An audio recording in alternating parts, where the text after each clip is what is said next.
guys, so welcome back to Tip Talks 22. The next card up is the Empress. She is number 3, which makes perfect sense. Why am I just noticing that? Whatever. We learned it together. How about that? Kind of. It's definitely right. This whole little thing has caused me to look even deeper than I already have at the cards, or deeper than I have in some time. So that's pretty cool. But the number threes are all about manifesting. It is all about the energy of creation. It is creative energy. Of course, it can be also about collaboration and teamwork, working together, right? But the Empress, honey, the Empress is a manifester. She is receptive, divine feminine energy. She is the attraction, the main attraction, all right? She is Venus energy. Thus on the card, well, you can't see it on that one because it's a little worn out.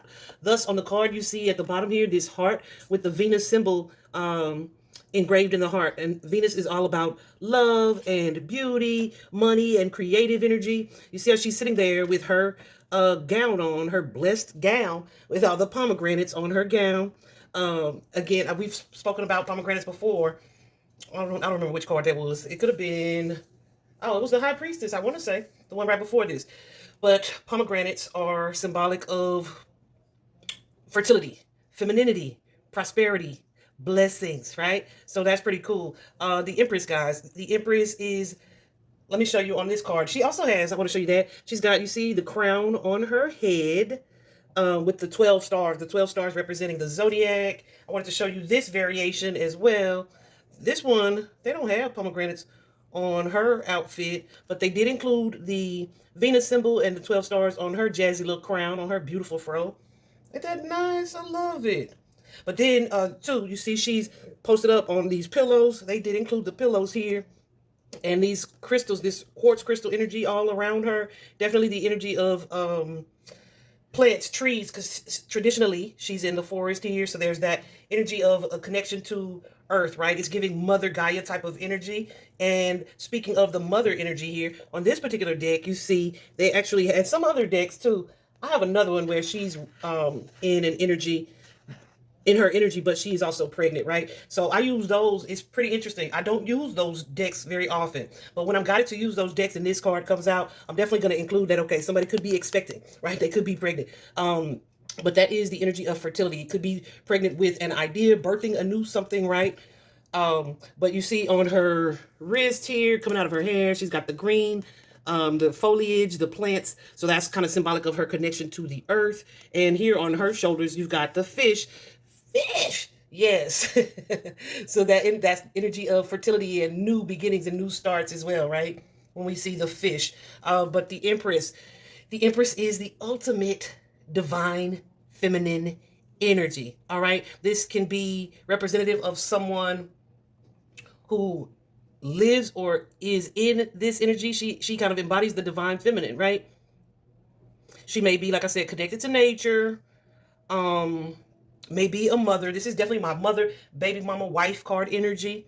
Definitely someone who is either creative or in their creative energy. Definitely someone who is a nurturer or is loving in that motherly type of way. But something else about the Empress, like true divine feminine energy, is all about receiving. On the traditional card, you see the stick wand. It's a scepter that she's holding in her right hand. So the right side, we talked about this previously, is often about that active energy, creative energy, moving energy. But when you are in your divine feminine energy, that moving energy, that getting active energy is more masculine.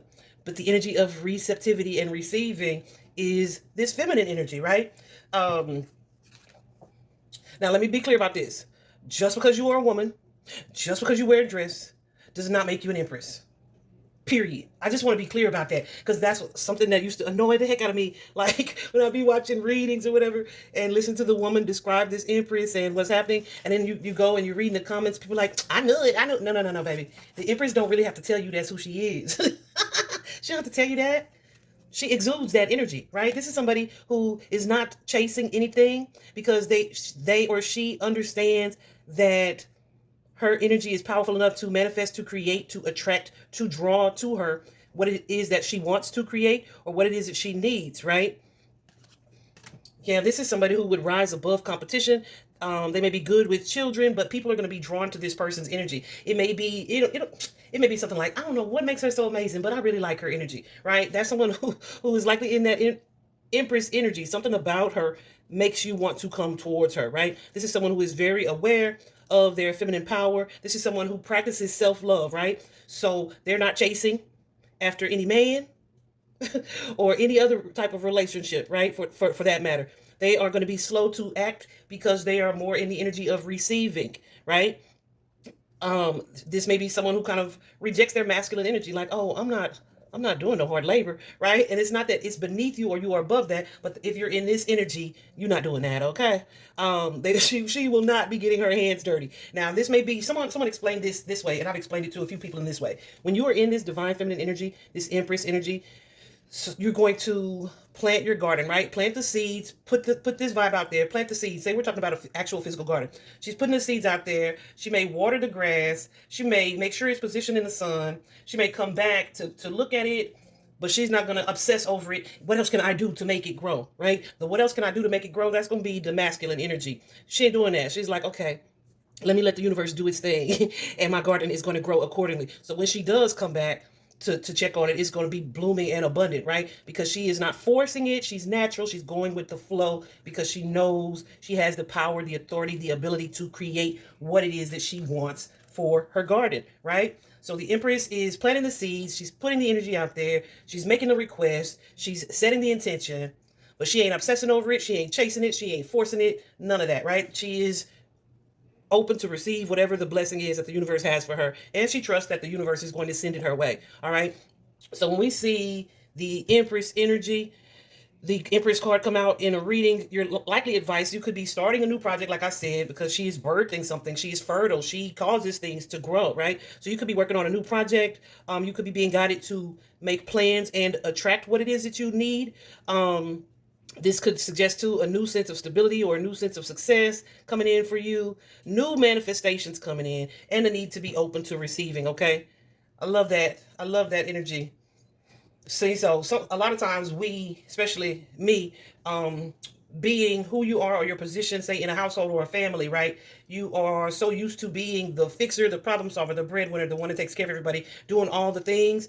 It can be a challenge to fall back into this Empress energy when it's necessary, right? So it's definitely a mental battle that is winnable. It's able to be done, but you have to be in a position to trust whoever you're yielding that masculine energy to, or you can be so grounded that you know when to kind of fall back and step into this energy, even if you are always in your masculine energy, like I am. Okay.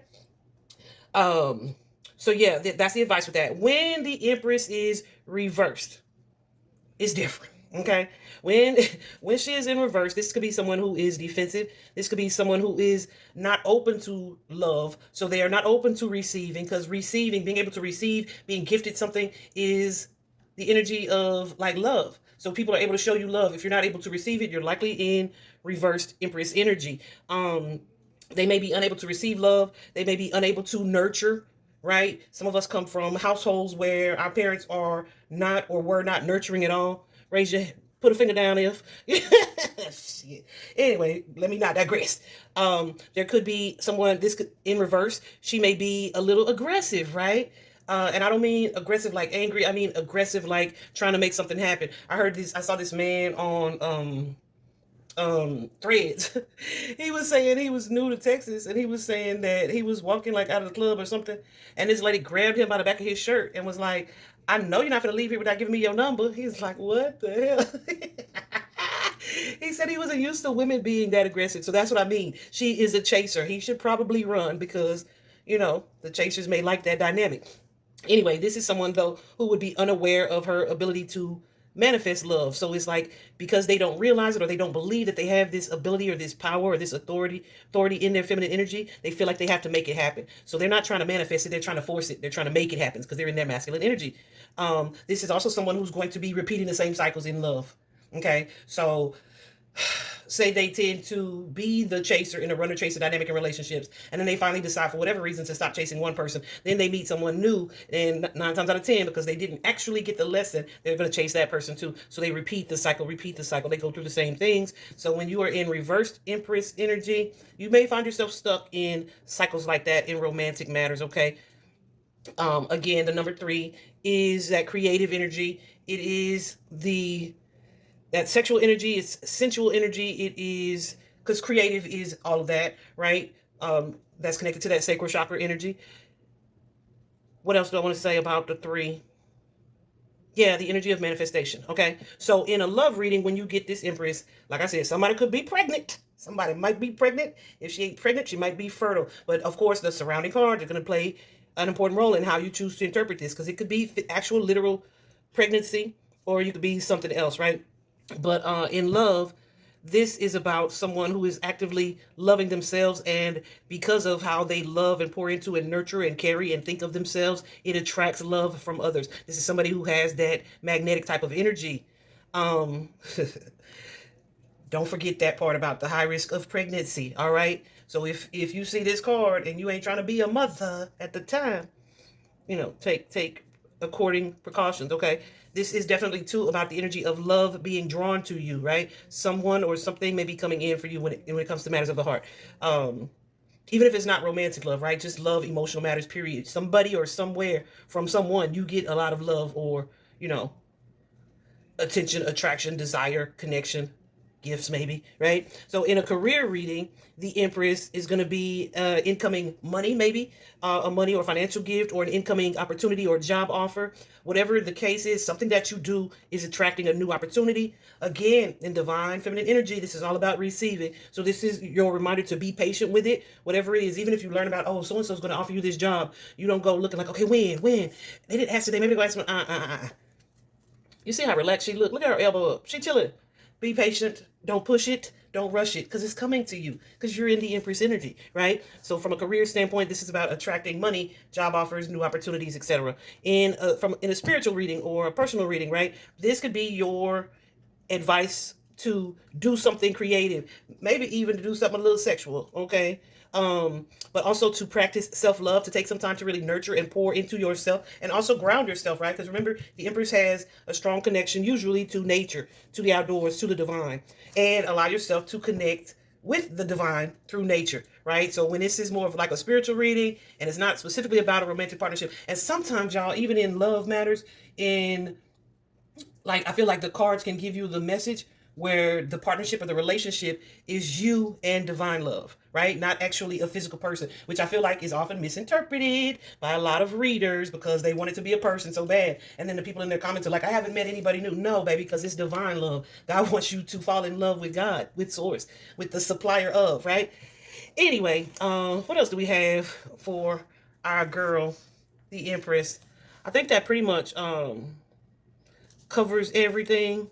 She's definitely someone who is actively in that self-love energy, and through her connection to Venus, of course, she can be symbolic of the energy of romance, of the energy of creativity, whatever it is you are bringing divine love or love into it, and that is keeping you in this confident space about the power of your femininity, right? And this is not in a cocky way, like if I want it, it'll come to me. Like, no, this is someone who knows her power and uses it wisely and responsibly. She's also the divine counterpart of the Emperor energy, who is up next. So I hope this was helpful, guys. See you next class.